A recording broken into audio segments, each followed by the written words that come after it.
fervent in spirit, yung ating pong topic for this year. Passionate intensity, hot, burning, or glowing. Sabi po dito, marami pong meaning yan ha, hindi lang po yan. So, sabi po dito, for example, you might describe someone as a fervent admirer or supporter. Yung mga artista, kikita niyo po yun? Grabe, di ba? Kung makipag-away sila dahil sa init o sa alab ng kanilang paghanga doon sa artista. Sino po yung mga naloko sa artista noon? Nora Honor, Vilma Santos, sige na, yung mga bagets natin noong araw. Yung sila Maricel Soriano, kapanahonan ko po noon ang mga hinahangaan namin is Sharon Cuneta, yung mga ganyan. Ang mga hinahangaan namin noong araw. May mga tao na nakikipag-away kahit hanggang ngayon sa social media, makikita mo maraming basher doon kapag pinintasan mo yung isang artista o vlogger. Tama po ba? Ganito po yun katindi. Ganito sila katindi na hindi naman sila binibigyan kahit 5, pero grabe sila mag-admire doon sa artista na yun. Nag-aalab, nag-iinit. Kumbaga kahit mapahamak sila, ibas sila doon sa social media, okay lang sa kanila. Basta't na ipagtanggol lang nila yung kanilang hinahangaan. Tama po ba? Yun po yung parang fervent. Nag-aalab, nag-aapoy, talumpin, nagnininas, masigasig, mainit, at marami pa pong iba para hindi rin naman maubusan yung iba. Yung mga meaning. Marami pa po yan, yung mga synonyms, kung ano yan.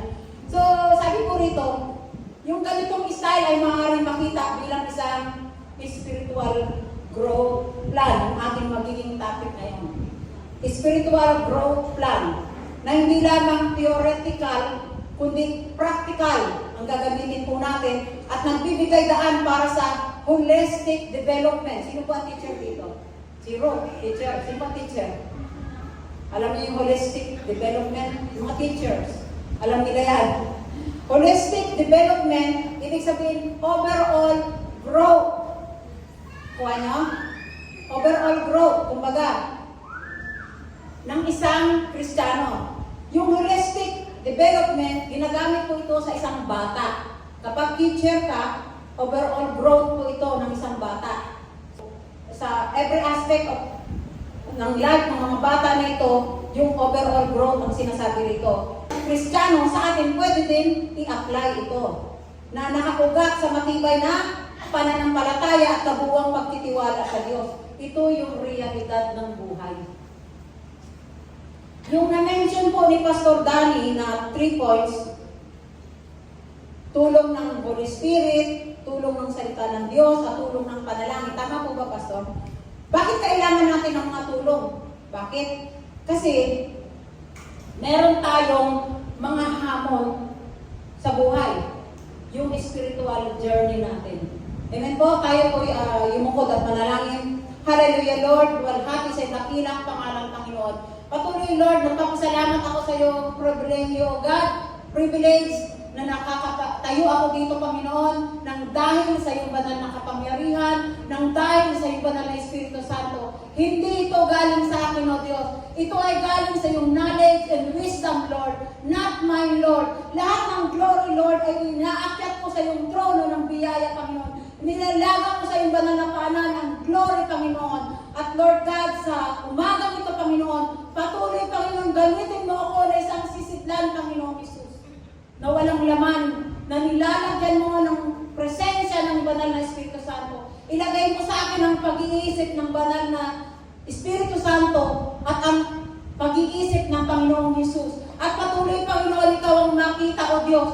Huwag makita ang aking pagkatao. Bagkus, Panginoon, ikaw ang makita sa aking buhay, Panginoon. Gamitin mo ang bibig na to. Gamitin mo ang boses na to, O Diyos, upang magpalaya ka, Panginoon, sa mga bondage of sin at sa lahat ng every aspect of our life, O God, na nakita mo na hindi tama, Panginoon, sa aming mga buhay.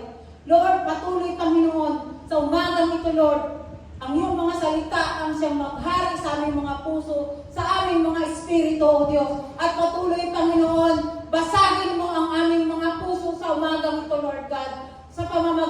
ng banal na Espiritu Santo, O God, na makikinig kami at papasok ito ng malalim sa aming Espiritu, Panginoon, at sa aming mga puso, O Diyos.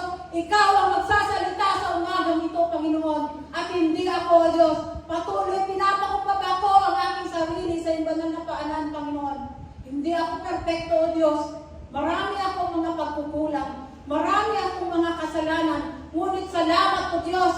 Ikaw ang tumubos at nagbayad ng lahat ng aking mga kasalanan. Salamat po, Diyos, sa umagang ito, Panginoon, at patuloy, samahan mo kami ng iyong banal na Espiritu Santo sa umagang ito, Lord, sa aming pakikinig.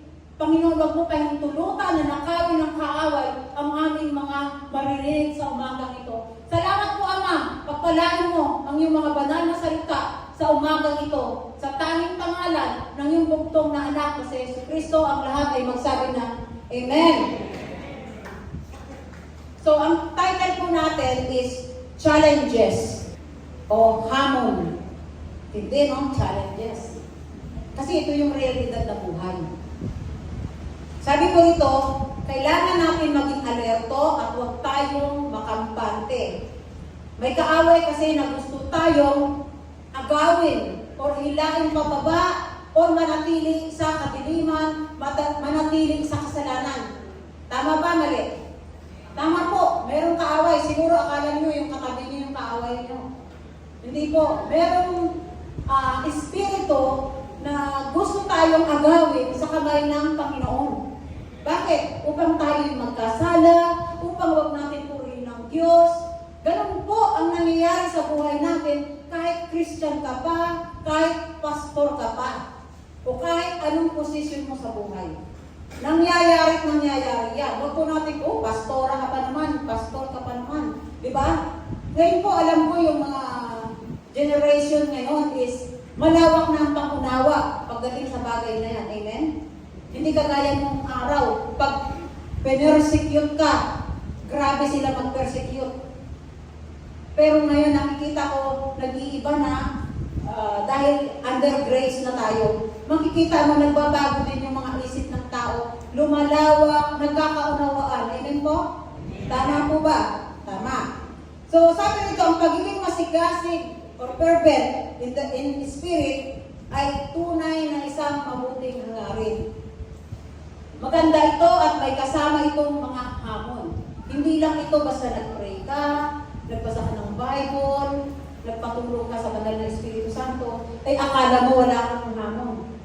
Mas lalo kang kapipray mo lang, biglang may mga nangyayari, di po ba? Akala siguro natin, yun lang, basta mag-pray ako, basta magbasa ako ng Bible, basta pag-guide ako sa Holy Spirit, yun nga yung gusto ng kaaway. Gusto niya tayong agawin doon sa posisyon na yun.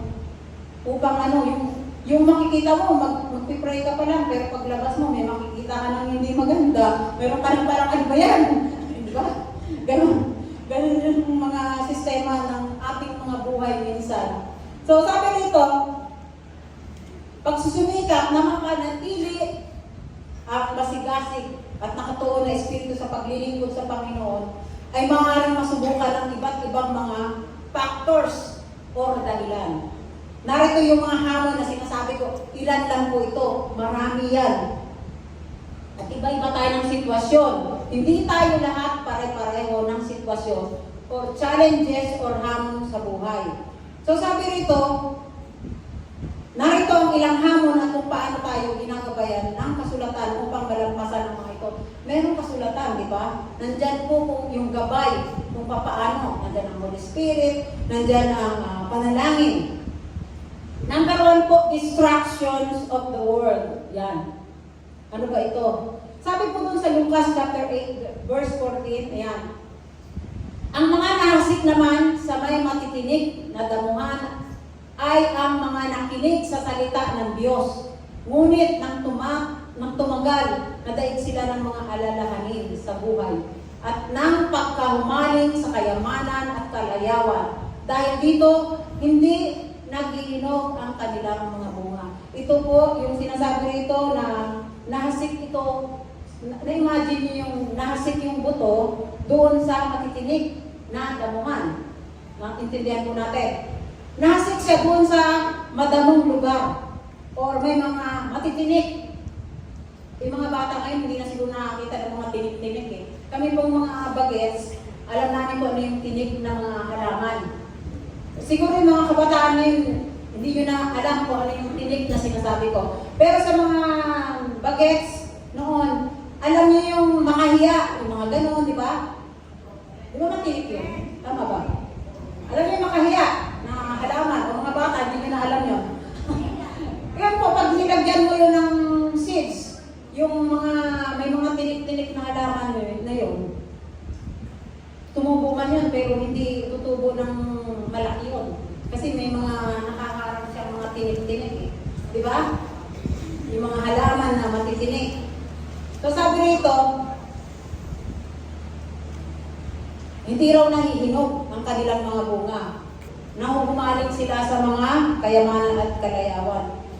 Alam niyo yung mga nangyayari ngayon sa Amerika? Kasi talagang mga lahat naman yan pinapahintulot ng Diyos mangyari. Every year, lagi kong may wildfire sa California. Lagi yan, every year yan. Kung napapansin ninyo. Kami napapansin namin kasi siyempre nasa Guam kami.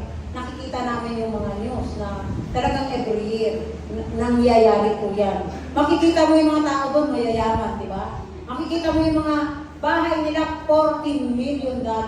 Hindi ko na mabilang sa peso yun, baka billion yun. 20 million, 10 million. Tapos, hindi nila ganun kinikilala ang Diyos. Di ba?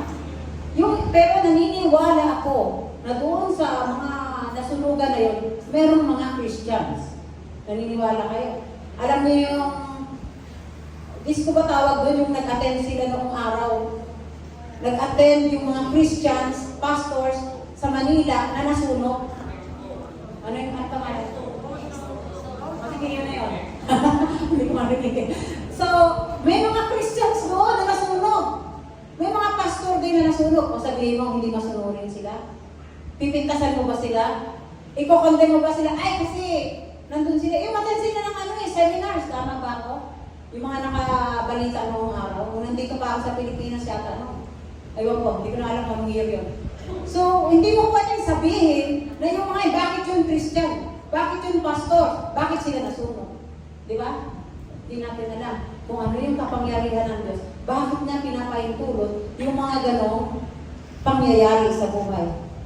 So, sabi nito, tunay nga na ang mga alalahanin at atraksyon ng mundong ito ay madalas nakakapagpalayo sa atin mula sa ating espiritual na paglalakbay. Yung relasyon natin sa Diyos. Subukan mo magtrabaho sa secular job, tawag doon, ano? Ako po pag nagtrabaho ako doon sa hindi Christian ang mga kasama, madali akong anong araw, madali akong madala sa kanilang mga influensya, tinatawag doon. Hindi ka na makakapagsimba, lalo na kung sa Manila ka, yung mga ganon. Diba? Trabaho ka na lang, mga kaibigan mo, mga tinik ito eh. Di po ba? Tinik. Ano ba yung kaibigan mo? May linggo kayong sisimbahan. Distraction yun, di ba? Madi-distract yung ano mo, imbis na sisimba ka, pupunta ka sa mga party-party nila, o kaya meron silang mga binyagan, meron silang mga tinatawag na happy-happy, na pupunta sila sa isang lugar.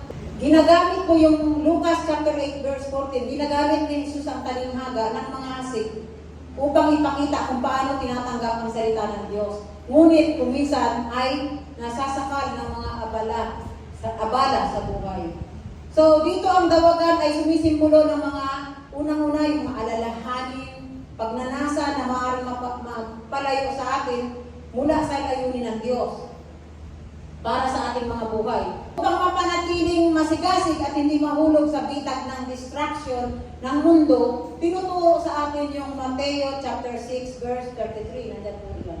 Ngunit higit sa lahat ay pagsikapan ninyo na kayo pag-arian ng Diyos at mamuhay ng ayon sa kanyang kalooban. At ibibigay niya sa inyo ang lahat ng inyong pangangailangan. Yan po yung sinasabi rito.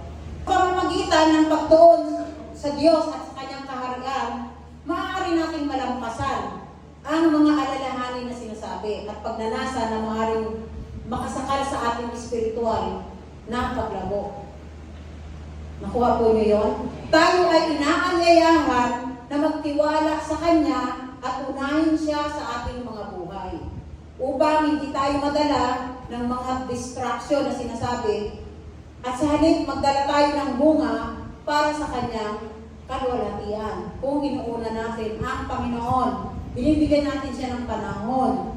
So hindi naman ito nangangahulugan na isa sa walang bahala na ang mga responsibilidad natin. Hindi po sinabi ng Mateo 6:33 na unahin siya, pagsikapan ninyo na kayo pag-arian ng Diyos, mamuhay ng ayon sa Kanyang kalooban, ibibigay niya sa inyo ang lahat ng mga kailangan. Sabi dito, hindi naman po sinasabing nangangahulugan na siya muna, yung parang literal na siya na lang. Nandun ka na lang, magre-resign ka na sa trabaho, aalis ka na sa school, kasi nandun ka na lang sa Panginoon. Hindi naman ito ang hinihingi sa atin ng Diyos. Kunti lang naman ang portion ng ating oras ang hinihingi ng Diyos. Sabi rito, sa halip nangangahulugan ito ng pagtutok sa kalooban ng Diyos at paghanap sa Kanyang gabay sa lahat ng bagay. Yung mga plano natin sa buhay, yung mga iniisip natin, ano ba yung makakabuti sa atin, lagi natin isang buni sa Panginoon. So kapag inuuna natin ang ating relasyon sa Diyos, natutuklasan natin na tinutulungan niya tayong pamahalaan ang mga komplikadong aspeto ng buhay natin. Pinapamahalaan ng Diyos. Kumbaga sa driver, sino bang nasusunod? Di ba yung driver? Kung saan siya pupunta, yung manibela, di ba? O, magta-turn left siya, magta-turn right siya, o diretso, di ba? Gawin nating driver ng buhay natin ang Panginoon. Narinig niya natin noong pa yan, di ba? Nagawin nating driver ang Panginoon. Para tayong, yung manibela, susunod pag sinabi, pag gano'n ng driver na diretso ka lang. Di ba? Yun yung gusto ng Panginoon sa buhay natin. Mababaw na ilustrasyon niyan, yung driver at ano. Pero at least madali natin maintindihan dahil naririnig na natin yan. So sabi ito, mga alalahanin at mga tukso, tandaan ang katapatan at pagtustos ng Diyos ay ipinangako sa mga nagtitiwala. Kailangan meron tayong pagtitiwala sa Kanya at kinuuna ang Kanyang kaharian sa ating buhay. Tsaka anong sunod dun sa sinasabi dito sa Mateo chapter 6 verse 33, sabi rito, sa kontekstong ito, ang hamon ay unahin ang spiritual na ugnayan sa Diyos at hayaan siya ang manguna sa bawat bahagi ng ating buhay. Laging siya ang unahin natin, bawat bahagi ng ating buhay, kahit sa mga relasyon, kahit sa mga desisyon, kahit sa lahat po ng ginagawa natin, mas maganda po kung tayo ay tumutulog muna sa Panginoon. Alam ko, hindi tayo perfecto, nakakalimutan natin, di ba? Ngunit, sa mga katuruan na to, pinapaalalahanan tayo. Number 2 po, spiritual discouragement. Ayan. We may face moments of discouragement. Tama po ba? Nadi-discourage tayo? Wala po bang na-discourage dito? Wala ba? Meron? Meron nadi-discourage, di ba? Sabi ko doon sa Corinto, chapter 4, verse 16, kaya't hindi kami nasisiraan ng loob kahit na humihina ang aming katawang lupa, patuloy namang pinalalakas ang aming espiritu araw-araw. Sa talatang ito po, kumikilala sa mga una sa pisikal, panlabas na among ating kinaharap. Pisikal, kasi nandito tayo sa mundo. Di po ba?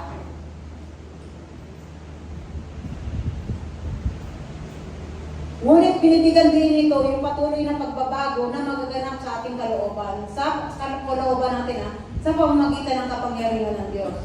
Sabi po rito, isipin mo ang isang ilawan, yung ilawan po, yung pinapalitan mo lagi ng bagong langis. Ilaw palitan, yung sulo ba tawag doon ng araw? O mga kabataan naman doon, hindi na naman nila alam yung sulo. Hindi nyo alam yung sulo, no? Hindi nyo naranasan, no? O gasera, pag walang kuryente, yun ang ginagamit noong araw. Ilalagyan po ng ano yun? Diesel ba o gas? Gasolina? Ano nilalagay ko? Gas. So, kalimutan ko na tuloy, bata pang seko. Gas ang nilalagay doon. Yung ilawan, papalitan mo ng gas o kaya lalagay mo ng gas kasi walang gas, di ba? Kahit ang panlabas na bahagi nito ay maaaring magbukang kupas at luma yung lalagyan, di ba? May uling yun, di ba? Madudumihan yung kamay mo nun eh. Tagal mo ito ng langis or gas, hindi siya umaandak-andak, di ba? Meron pa rin siyang ilaw. Kasi pinalitan mo ng gas eh. Or I mean, nilagyan mo siya ng gas. Yung loob ng gasera. So patuloy pa rin itong nagliliwanag sa loob, di ba? Tama? So katulad nito sa 2 Corinto chapter 4 verse 16 na sinasabi rito, sa kabila ng physical na kahinaan, physical, katawan natin, o hamon, ang ating espiritu ay patuloy na pinalalakas at binabago ng Diyos araw-araw. Binibigyan tayo ng bagong pag-asa at lakas. Yun yung sinasabing gas or langis na nilalagay mo dun sa gasera. Ito yung, pag nire-repeat mo yun, ito yung banal na espiritu ng Panginoon na tinatawag dyan. Kasi yung katawang lupa natin, madali tayong bumib up. Kaya, para tayo magkaroon ng bagong pag-asa at lakas, magpaparipit tayo ng presensya ng Diyos. Kaya nga nandito tayo paglinggo eh. Kaya nga nandito tayo every time na may gawain dito. Kasi kailangan natin ito. So sabi rito, ang araw-araw na pagbabagong sa kalooban natin ay posible. Posible po yun sa Diyos. Habang tayo ay nag-aaral ng salita ng Diyos at nanatili sa pananalangin, ang presensya ng Diyos at ang kanyang pangako na baguhin ang ating mga espiritu ay nagbibigay ng pag-asa at lakas. Kahit na ang ating mga panlabas na kalagayan ay hindi maganda sa paningin ng iba, may pangit tayong ugali. Tanggapin natin ang ganitong pagbabago sa pamamagitan ng patuloy na pag-anyaya sa biyaya ng Diyos upang sariwain sa ating mga puso na nagbibigay ng kakayahan sa atin na mapagtagumpayan ang panghihina ng loob at mapanatili ang ating sigasig, yung fervent in spirit. So, sa pamamagitan ng kanyang gawain. Naway ang kanyang pangako ng pagbabago ay maging iyong pundasyon. Na alam na ang kanyang lakas ay ginagawang ganap sa ating mga kahinaan. Number 3 po dito, temptation. Temptations, dami no? Temptations. Okay, tayo temptation, dami. Talagyan ko ng S eh. Temptation. Sabi rito, temptation can mislead us and weaken our fervency. Sabi rito doon sa James 4:7 or Santiago, kaya nga pasakop kayo sa kapangyarihan ng Diyos at labanan ninyo ang diablo at lalayuan kayo nito. Naalala natin, ang Panginoong Hesus tinuksurin po ng diablo. Di po ba? Yung tinapay, gawin mong bato, magmatihulog ka, ibibigay ko sa iyo ang kayamanan. Tatlo yung binigay sa kanya doon na tukso. So kung ang Diyos na tinutukso or nakakaranas ng mga pagsubok, tayo pa kaya? Hindi ka naman si Jesus. Bagaman tayo nagiging Christ-likeness, pero andun pa rin bilang sa physical body natin, andun pa rin yung pagkatao natin. Amen po? So kaya ka nasasaktan, kaya ka nalulungkot, kaya ka umiiyak kapag may kabiguan, kasi may physical pa po tayo. Huwag natin kalimutan yan. Ayun, magpasabit tayo sa kapangyarihan ng Panginoon. Spiritual na paglalakbay, marami pong anyo ng tukso. Amen po? Huwag sabihin ng mga kabataan na walang tukso sa inyo. Hindi yung tukso lang sa laman ha. Sa lahat ng klase ng tukso. Sabi rito, maaaring dumating sa atin at mahalaga tayo maging mapagbantay. Sabi rito yung A, ayaw ko kung nandyan, ayun, yung greed, kasakiman. B, yung pride, pagmamataas. Yung lust of the eyes, lust of the flesh, different kind of yan. Laziness, katamaran. Yan, nangyayari din yan sa atin, di ba? Yung sinasabi nitong kasakiman at kayamanan, sa kayamanan. Ito po yung kahit Sunday gusto mo mag-overtime. Ito yung gusto mong pwede ka namang hindi magtrabaho ng Sunday, pero yung Sunday gusto mo itrabaho mo pa kasi bakit? Kasi may overtime, mas malaki ang kita. Yung mga ganon. Yung kasakiman sa kayamanan. i-check yung motive natin. Bakit natin kailangan pumasok pag Sunday? Talaga bang aalisin tayo sa trabaho? Yung ibabalance mo rin. At ipipray mo yun sa Panginoon kasi ibabalance mo kung talaga bang pinakailangan. Amen po? Kasi hindi naman pwede natin sabihin, ay, malis ka na dyan kasi ganito. Eh kung minsan lang naman yun, pero pag linggo-linggo, ibang usapan na po yun. Na every Sunday wala ka na talagang panahon sa ibang usapan na yun. Pero siguro kung may once in a while, pwede pa siguro.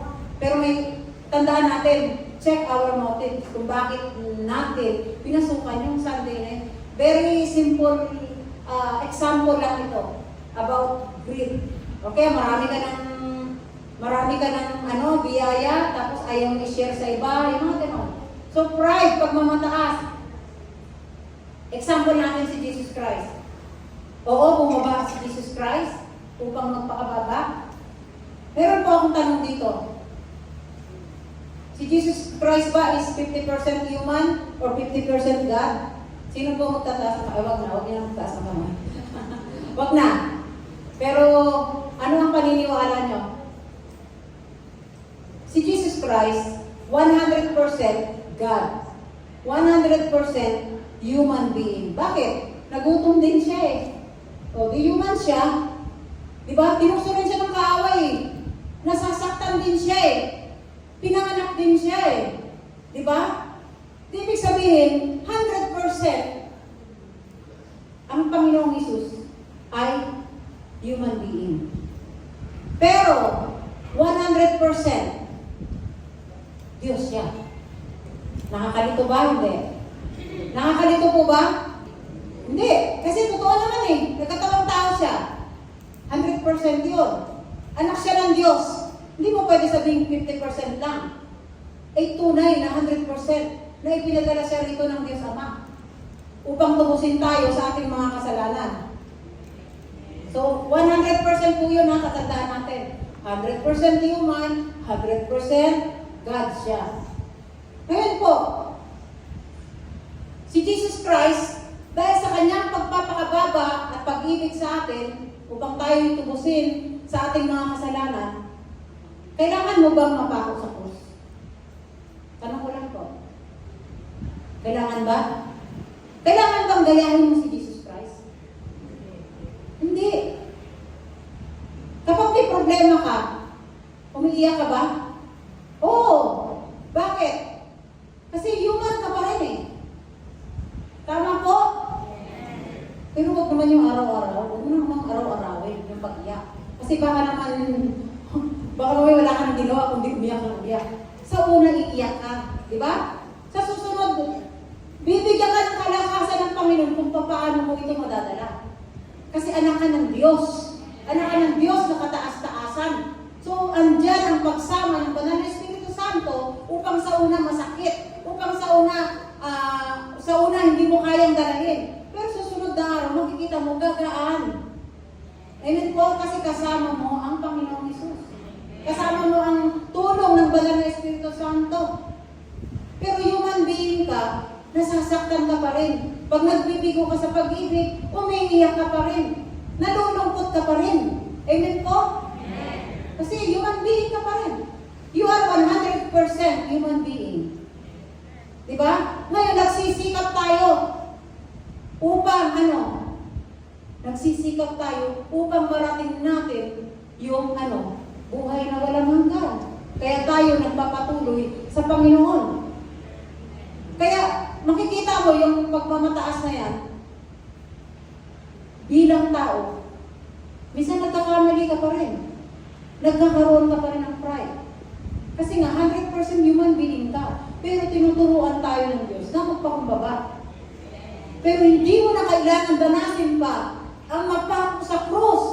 Sapat na yung krus na dinadala mo araw-araw sa buhay mo. Ano ba yung krus mo sa araw-araw? Yung mga mahirap sa'yo. Yun yung krus mo ngayon eh. Hindi mo na kailangan magputol pa ng puno para gawing krus at mapako ka sa krus ng Kalbaryo. Sapat na ang Panginoong Hesus na napako sa krus ng Kalbaryo. Amen po, yung krus na ating dinadala araw-araw, yan na yung ating journey sa Panginoon. Na kailangan malagpasan natin sa pamamagitan o sa tulong ng banal na Espiritu Santo. Kaya nga may iniwang Holy Spirit sa atin. Yung laziness, katamaran. Alam mo naman may simba. Bakit tutulog-tulog ka ba? Wala po akong pinaparinggan. Alam mo naman may simba. Magtatanong ka pa, din ko ba bukas? Alam mo naman may gawain pag-Huwebes. At nandiyan ka naman, pwede ka naman umaten. Hindi ka aaten. Sikapin natin, unless meron tayong valid reason. At ang Diyos naman ang nakakaintindi nun. Kung may valid reason, okay na yun sa Panginoon. Basta alam ng Panginoon kung ano yung reason mo. Yun yung katamaran at pagwawalang bahala sa gawain ng Panginoon o kaya sa spiritual na disiplina. Minsan pinatamad tayo manalangin. Aminin nyo, sino hindi dito tinamad manalangin? Meron bang perfect dito na nakakapanalangin talaga na talagang nabubuo niya yung ilang oras? Minsan may time. Kasi nga meron kaaway. Di ba? Biro mo, antok-antok ka pa, kailangan i-alarm yung oras mo, di ba? Diba, alas 5 ka na na-assign ng 5 a.m. I-alarm mo yun. Tapos nagpipray ka, nakatulog ka na ba? Nakatulog ako, nagpipray ako So, minsan nararanasan natin yung gano'n. Lalo kung alas 2 ka ng madaling araw, hindi ko kaya yun. So, ang kawalang paghahanda sa espiritual at pagpapabaya sa ating kaugnayan sa Diyos sa pamagitan ng panalangin, pag-aaral ng Biblia at pagsisimba ay mga anyo rin ng tukso na nagpapahina sa ating pananampalataya. Yun yung katamaran, nagpapahina ito sa ating pananampalataya. Nakakahadlang ito sa fervent in spirit. So, number 4, lack of fellowship. Ito. Yan. Sabi po doon sa Hebreo chapter 10 verse 24 to 25, sikapin din natin gisingin ang damdamin ng bawat isa sa pagmamahal sa kapwa at sa paggawa ng mabuti. 25, huwag natin kaligtaan ang pagdalo sa ating mga pagtitipon gaya ng ginagawa ng ilan. Sa halip palakasin natin ang loob ng isa't isa, lalo na ngayong nakikita natin malapit na ang araw ng Panginoon. Balik po doon sa 24. Thank you. Sikapin din natin gisingin ang damdamin ng bawat isa sa pagmamahal sa kapwa at sa paggawa ng mabuti. Ginagawa po ba natin ito? Ginagawa natin. Amen? Nagmamalasakit tayo sa bawat isa na yun yung sinasabi galing sa Panginoon. At yung 25 po, huwag natin kaligtaan yung pagdalo. Kasi malaking bagay po ito, yung lack of fellowship. Nako, napakahirap po niyan kung wala kang fellowship sa mga kapwa mong Kristiyano. Kumbaga, yung na-isolate ka at nadidrain ka. Yung spiritual mo, nadidrain din. Kasi, yung mga kapatiran, lalo na yung fervent in spirit sila kung magpatotoo. Kasi po sa pagpapatotoo, hindi naman natin kailangan magkwento. Sa pagpapatotoo po, kailangan, ano ba yung ginawa ng Diyos sa iyo? Pinagaling ka ng Diyos? Yun patotoo mo. Binigyan ka ng blessing? Sige, yun ang patotoo mo. Huwag na po tayong magkwento ng detalye. Na sumakay ako ng jeep, nakita ko dun si Mang Pedro, at si Mang Pedro, nagkumustahan kami ni Mang Pedro, at pagkatapos po, sabi ni Mang Pedro, huwag na ako magbayad kasi kakilala ko naman siya. Blessing yun. Pero huwag na po natin detalyihin ang mga pagpapatotoo dito sa Huwebes. Sorry, pasensya na po kayo. Kung didetalyihin mo pa, kulang ang 1 oras. Tama po ba? Kulang ang 1 oras. So kailangan po magkaroon tayo ng disiplina sa pagpapatotoo. Sa testimony na yan. Huwag na natin ikwento pa kung sumakay ka ng jeep o sumakay ka ng aeroplano, yung mga gano'n na okay lang kung lahat yun is kaya mo dinitalye is kasi talagang worthy yun sa Panginoon. Depende sa kwento. Yung matuto po tayo, pag nagpapatotoo, ano yung ginawa sa iyo ng Diyos na dapat mong ipatotoo. Naintindihan po ba natin? Kasi po wala po akong naririnig na nagtuturo ng gano'n eh. Hindi ko pa naririnig sa iba na yung pagpapatotoo po, sinasabi ko kasi yan ng mga teacher namin na turuan niyo yung ninyo. Lahat tayo, pati ako, na kailangan disiplina sa pagpapatotoo. Na huwag natin na yung isa-isahin pa, didadalihin pa. Kung ano yung ginawa sa'yo ng Diyos, yun yung ipatotoo mo. Tama po ba? Para lahat po magkaroon ng oras. Siyempre po, sino po ba ang hindi mag-correction dito? Siyempre, tayo-tayo rin lang naman, di ba? Kaya nga tayo mayroong pagdalo. Huwag natin kaligtaan yung pagdadalo sa ating mga pagtitipon. Natututo tayo dito. At kailangan natin yung fellowship. Kapag wala kang fellowship, wala kang masabihan ng mga problema mo, pero pipiliin nyo ang sasabihan ng problema nyo. Kasi baka may marites, may marisol, mga ganon. Pipiliin pa rin natin yung mga problema natin na kung paano natin ito sa hindi ito basta binubuyang-yang lang sa mga kapatiran. Pipili din tayo na alam natin na confident tayo sa tao na yun. Amen po ba? So, napaka-importante po ng fellowship at pagmamalasakitan sa isa't isa. Kaya I am very thankful sa mga nagmamalasakit sa akin, sa mga tao na talagang nakita ko na yung nagsisikap sila na kahit pa paano matulungan nila ako. Kaya I am thankful sa Panginoon. Binabalik ko yung kapurihan sa Panginoon tungkol doon. So sabi rito, isipin mo yung isang uling. Alam niyo uling, kabataan, hello. Alam niyo yun, ang uling. Di ba? Alam niyo uling, ha? Hindi niyo alam pa to, ang uling. So yung isang uling, pag nag-aapoy ito sa bonfire na tinatawag, kapag mag-isa yung uling, mabilis itong lumalamig. Tama ba? O imagine nyo yun, ha? Yung uling, ha? Hindi, yung uling. Ano yung uling? Siguro hindi kayo nagluluto. Ano? Yung uling, pagka yan umapoy, nagbaga, kung wala siyang katabi, yung uling, madali siyang mapapatay yung baga niya. Diba? Mawawala yung init niya. So, ganun din po tayo. Kailangan natin ng mga kapatiran natin. Kasi kung mabilis ito kasing lumalamig at mawawala ng apoy. So, bakit kapag kasama ito ng iba pang baga, tayo, mga baga, mas nag-aalab ito. Amen? Ito yung sinasabing fervent in spirit. Nag-aalab, umiinit, nag-aapoy. Kasi nagsama-sama tayo sa fellowship. Kaya pakatandaan natin, kailangan natin ang isa't isa. Amen po. Hindi po natin pwedeng i-itsipwera ang bawat isa. Kailangan natin po ang tulong ng ating kapwa. Kailangan natin ang fellowship. Napaka-importante yan sa buhay natin upang mag-alab tayo. Yung sinasabing fervent in spirit. So, ganyan din ang papel ng pagkakaroon ng samahan ng mga mananampalataya. Ang sama-samang pagtitipon at pag-encourage sa isa't isa ay mahalaga upang manatiling buhay ang ating pananampalataya, pag-ibig at paggawa ng mabuti habang hinihintay natin ang pagbabalik ng Panginoong Hesus. Sama-sama tayo. Ganun po yun. Nagpapatuloy tayo hanggang sa dulo, hanggang sa buhay na walang hanggan, kaya nandito pa tayo. Amen po? Meron tayong tinatarget Meron tayong ginugol na kailangan magpatuloy tayo pang marating natin. Kahit hanggang tumanda na tayo, kahit wala, hindi pa tayo nawawala sa mundo. Kung babalik ka naman sa dati mong pagkatao, paano naman yung sinimulan mo sa Panginoon? Diba? Tuloy-tuloy na po tayo. Magpatuloy tayo, magpalakasan tayo sa isa't isa. Huwag natin pabayaan yung madalasang pagpupulong natin dito dahil ito ay pampalakas. Para tayong pamilya rito bagamat may mga pamilya tayo. Parang one family na tayo dito sa church Di po ba? At lumalago tayo sa pag-ibig ng Diyos.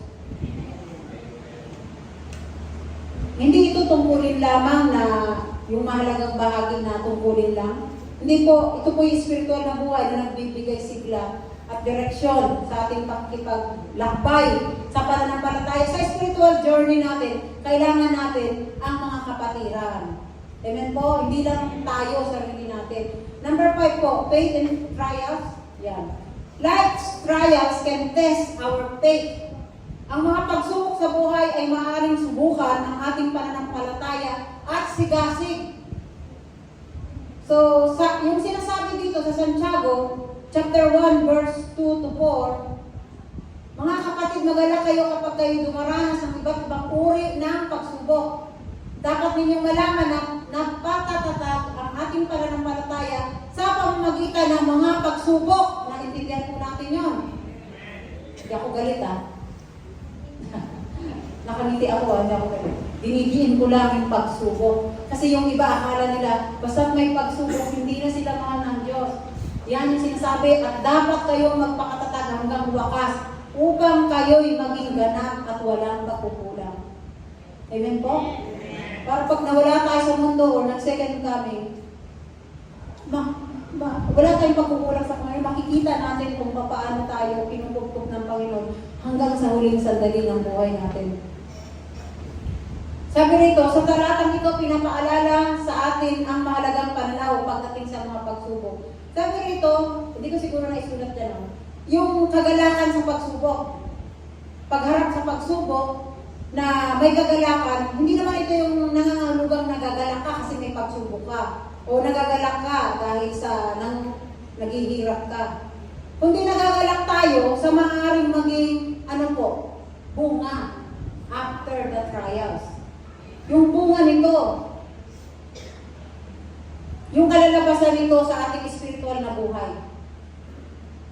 Trials can deepen our faith and strengthen our fervor, yung fervent, if we rely on God's grace. Yun po yung sinasabi doon. Lalalim tayo. Yung mga pagsubok na yan, ito yung makakapagpalalim sa ating pananampalataya sa paglakad natin sa Panginoon. Makakapaglakas, makakapag-init, makakapag-alam. Kung tayo palagi ay nakarely o nakadepende sa biyaya ng Diyos.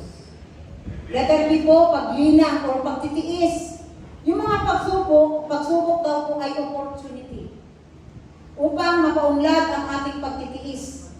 So sa pamamagitan ng pagtitiis, tayo ay nagiging mas matatag. Matatag tayo sa ating pananampalataya at higit na handa sa mga darating pang hamon or challenges sa ating buhay. Amen po ba? So ibig sabihin, magiging matatag ka. Mas lalo kang magiging matatag. Kapag may dumating na problema, medyo, alam mo na kung paano mo siya i-handle. Iiyak mo sa Panginoon kung ano yung mga dapat mong gawin. Alam mo yung mga steps na gagawin mo kapag meron na namang another challenge sa buhay. Iyak mo lang sa Panginoon. Kahit may problema ka sa asawa mong lalaki, may problema ka sa asawa mong babae, hindi mo mababago yung tao. Yung Espiritu lang ng Diyos at kapangyarihan ng Panginoon ang siyang makakapagpabago doon sa tao na yun. Kahit anong bunganga mo. Bunganga, ano? Ano ba tawag doon? Sermon. English na lang, sermon, para hindi naman masagwa. Kahit anong yak-yak mo sa asawang babae, sa asawang lalaki, pag ayaw niyang bagbago, wala kang magagawa doon. Subukan mong manaminin at umiyak sa Panginoon. Makikita mo ang Panginoon magbabago. Hindi ikaw. Kahit Miss Universe ka pa, kasing ganda ka pa ni, sino yung Margie Moran? Baka sa hindi na nang kilala ng mga kabataan. Huwag na si Margie Moran. Kim Chiu na lang. Kim Chiu. Tama ba? Maganda ba si Kim Chiu? Maganda rin. Matamas na yun yun. Yung mga magaganda dyan, si Marian Rivera, yan, mga ganyan. Kilala niyo yun, no? Oh. Kahit kamukha ka pa ni Marian Rivera, kamukha ka pa ni... Sino yun? Si Piolo Pascual ba? O sabihin nyo, hindi na kilala yun. Sino yung katabata na artista? Kahit ganun pa ang mukha mo, hindi mo mababago yung asawa mo. Amen po? Magbabago yan, saglit lang. O yung anak mo, hindi mo mababago. O yung magulang mo, hindi mo basta-basta mababago. Pero siguro nagtataka kayo, ay bakit hanggang ngayon, ito pa rin ang problema ko? Ay bakit hanggang ngayon, nandyan pa rin ako sa sitwasyon na ganyan? Hindi na ako gumraduate. Bakit? Natanong niyo ba sa sarili niyo? Alam niyo kung anong sagot? Bakit ka nandun sa sitwasyon na yun? Hanggang ngayon? Bakit parang ang hirap-hirap? Bakit? Ba't hindi ka makagraduate? Kasi kung kailan ka mahina, doon ka pinapalakas ng Panginoon. makikita yung kalwalhatian ng Panginoon sa buhay mo. Sa kahinaan mo yun. Kahit 3 beses ka pa mag-pray sa isang araw at hindi nagbabago yung sitwasyon, ibig sabihin, lalo ka pang lumapit sa Panginoon at hayaan mo ang Diyos. May mga sitwasyon na hindi nababago. Siguro, mas may mabibigat pang problema sa inyo. Pero bakit kahit hindi nagbago yung sitwasyon nilang ganon, nasa Panginoon pa rin sila. Nagpapatuloy pa rin sa Panginoon. Sasabihin mo siguro, paano mo nakakaya yung problema mo? Kasi may Panginoon eh. Andyan ang Diyos. Kaya kahit anong bunganga o sermon mo sa mga anak mo, hindi mo basta mababago yan. Hayaan mo ang Panginoon ang kumilos sa kanila at sa puso nila, kumilos ang Panginoon. Kung 10 years, 20 years, hindi nagbabago, anong gagawin mo? Sakalin mo. Hindi mo pwedeng sakalin, makukulong ka. Wala kang magagawa doon. Kahit anong gawin mo, kung may sitwasyon na yun nandun, wala kang magagawa doon. Magpatuloy ka lang sa Panginoon. Yun ang tangi mo magagawa. At pagkatapos, makikita mo, ang Diyos ang magbabago sa puso mo. Ikaw ang babaguhin ng Panginoon. Hindi sila. Yun yung nakikita natin. Nakala natin magbabago sila? Hindi. Ang unang babaguhin ng Diyos, ikaw. Tayo. Bago yung mga pinapanalangin natin. Talagang pinapaintulot ng Diyos na nakababad ka pa sa ganung sitwasyon upang lalo mong purihin ang Panginoon. Kasi kung ikaw walang problema, wala kang hamon sa buhay, eh di pa easy-easy ka lang. Diba? Tama po ba? Nakakapagpalalim ito ng ating pananampalataya at relasyon natin sa Diyos. Natututunan natin na umasa o tumepende sa Panginoon. Sa karunungan ng Panginoon, sa biyaya niya. Sabi ng Panginoon dun sa 2 Corinto, 2 Corinto chapter 12 verse 9, yan po ba? Wala, okay. Sapat ang aking biyaya, sabi niya dun sa 2 Corinthians chapter 12 verse 9, sapat ang aking biyaya para sa iyo, sapagkat ang kapangyarihan ay nagiging ganap sa kahinaan. Nakuha po yun? Basahin ko ulit. Sapat ang aking biyaya. Remember, yung grace ng Lord, yung love ng Lord is enough. Amen po? Sapagkat ang kapangyarihan ay nagiging ganap. Yung kapangyarihan ng Panginoon ay nagiging ganap sa buhay mo, sa buhay ko. Na kung kailan ka mahina, lalo pang lumalakas ang kapangyarihan ng Diyos. Lalo mong nakikita kung paano ka iniibig ng Panginoon. Isipin mo na lang yung proseso ng paghubog sa ginto. Dinadaan sa apoy. Dumadaan sa matinding init. Parang kagaya natin, dumadaan tayo sa mga pagsubok, sa matitinding pagsubok. Name it. Kahit anong klase pa yan. So, upang matanggal ang mga dumi at makita ang tunay ng Islam nito, di ba? Talagang dadaan siya sa init yung ginto. Bago siya maging ginto. Ginto po ito. Hindi, nagyayabang. Sorry. Hindi po. Bago maging ginto, ang yung mga suot na jewelries, eh, talagang dadaan sa apoy yan. Amen po? Dadaan at dadaan sa apoy. Hindi mo ito, ang ginto, pag hindi mo ito tinunaw, hindi siya magiging ginto, hindi siya magiging earring, hindi siya magiging hikaw, hindi siya magiging singsing, kung hindi mo siya idadaan sa apoy. Kailangan mahuhulma siya, kailangan lalambot siya, magiging liquid yan. At pagkatapos, maraming mga proseso yan. Bago siya maging earring, bago siya maging singsing, o anong klase na jewelries natin sa ating katawan. So sabi rito,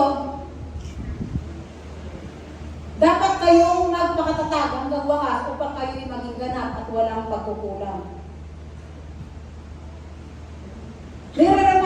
sa atin ng Panginoon na ang mga pagsubok na ito ay pansamantala lamang during na nandito tayo sa mundo. Kasi hindi naman tayo citizens dito sa lupa eh. Bagamat isa, dalawang citizens ka, pero ang tunay na citizen natin, yung citizens in heaven. Yun ang talagang buhay natin. Yung dito pansamantala lang. Pero bakit ang daming problema, ang daming tukso? Amen po? Kasi gusto ng kaaway yun eh.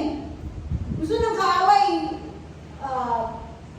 kumbaga, anuin ka eh, lumpuhin ka eh. Gusto ng kaaway, hilahin ka pababa. Minsan po, alas 5 ng madaling araw, nagpipray ako, may biglang tatawag. Hindi ko kilala. Sabi ko, nagpipray ako. O, hindi ko sasagutin. Pag may tatawag na naman, sabi ni Raymond, i-restrict mo, i-restrict mo. Hindi, i-restrict ko na po. Ganun katindi yung mga tukso na bago ko ito nagawa is dumaan ako sa ganung sistema. Simula January 1 hanggang sa last week, hindi ako mayroong tao na hindi ako tinatantanan. Alam niyo, ginawa ko, binlock ko na uli. Sabi ko, Lord, itong mga ganitong bagay, bakit ko kailangan danasin? Dahil bakit? Lalo ako pinakatatag ng Panginoon. Kaya salamat sa Panginoon dahil sa, kung wala ako sa Diyos, mahihila ako pababa. Ngunit dahil sa banal na Espiritu ng Panginoon, nandun ang laging paggabay ng Diyos sa akin. Kaya doon ko nakikita, ito po huwag mo ako pipintasan. Nakita ko, binaan ako sa pagsubok from January 1 hanggang last week. Dahil upang ako'y matutong labanan ang lahat ng klase ng mga dumarating sa buhay ko. At nakita ko naman at nagpapasalamat ako sa Diyos, nakalagpas ako. Nalagpasan ko lahat. Kaya hindi ako natutuwa na nalagpasan ko. Natutuwa ako na paano kumilos ang Diyos sa buhay ko.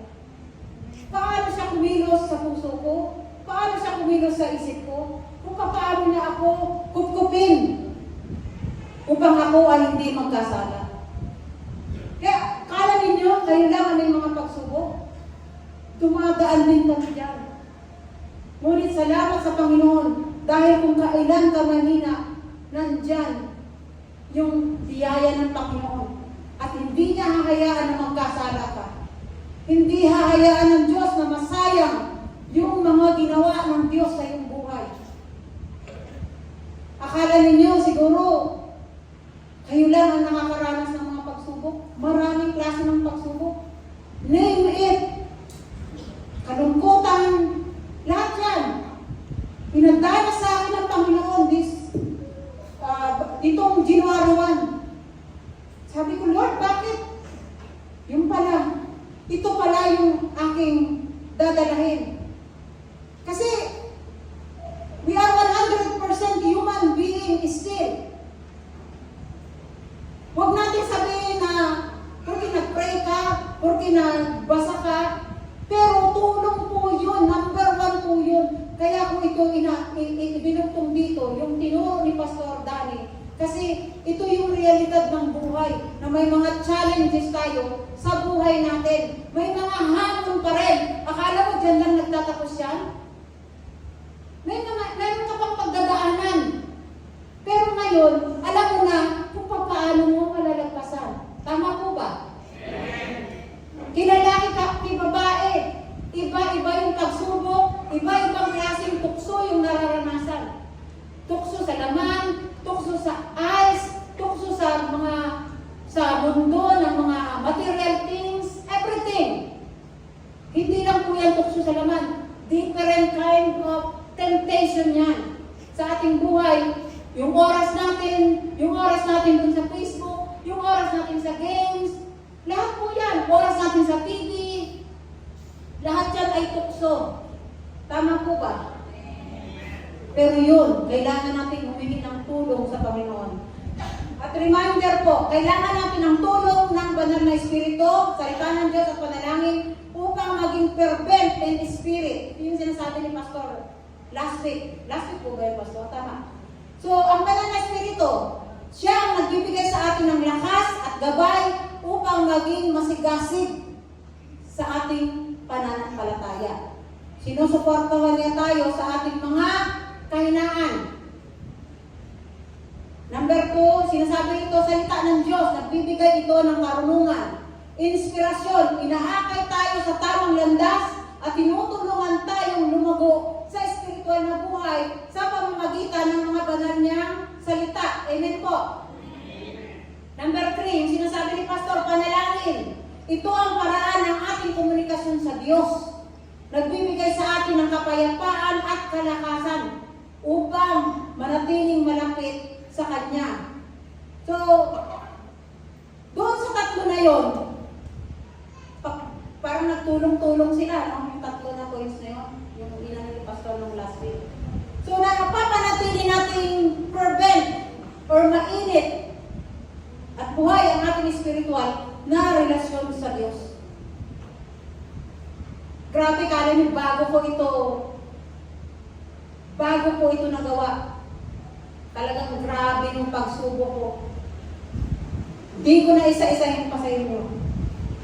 Talaga pong maraming pinahintulot ang Diyos na maranasan ko yung mga iba't ibang klase ng challenges na ito. Pero nagpapasalamat ako sa Panginoon dahil talagang kung paano niya ako hawakan, kung paano niyang yung mag-iiyak ka na lang sa Lord, bakit? Lord, ano to? Ba't mo pinapahintulot to? Yung mga ganong pangyayari. Pero makikita mo pa rin, sapat ang biyaya ng Diyos upang makalagpas ka dun sa mga pagsubok na yun. Sabi nito, through the Holy Spirit, prayer, scripture, and community with other believers, we can remain steadfast and fruitful on our spiritual journey. So, mahalaga ang tamang pag-unawa sa mga pagsubok. Kailangan makilala mo yung pagsubok. Na hindi ito tanda ng pag-aabandona ng Diyos. Kundi isang paraan upang tayo'y hubugin at gawing mas ligtas sa mga challenges na yan. Matatag at masigasig yung fervent in spirit sa ating faith sa Diyos. So sabi sa mga pagkakataong ito, ang pagkakaroon ng malalim na tiwala at pag-asa sa Diyos ang magiging sandigan natin upang madaig ang anumang pagsubok na dumarating sa ating buhay. Mahal tayo ng Diyos. Hindi niya tayo pababayaan. Anak tayo ng Diyos. Hindi tayo basta-basta. Anak tayo ng Diyos na kataas-taasan. May karapatan tayo na tawagin siyang Abba Father. Dahil anak niya tayo. Tandaan po natin lagi yan. Anak tayo ng Diyos. Hindi tayo kung sino lang. Ano man ang kalagayan mo sa buhay, ano bang sitwasyon mo, ano bang degree mo, ano bang kayamanan mo, ano bang hitsura mo, anak ka ng Diyos, ng kataas-taasan. So sabi ko rito, in facing these challenges, remember that God is your ever-present help and comfort, ang Diyos. Mag-rely tayo sa Kanyang kalakasan at sa Kanyang mga pangako. He will guide us. He will guide you. Rekindle yung muling magpainit. Sabi ito, your fervor. Fervor po is yung fervent. And carry you through any trial. Let His love and power renew your spirit daily. Amen po. To God all the glory po. Tayo po'y tumayo, inaanyahan ko po yung mga music team.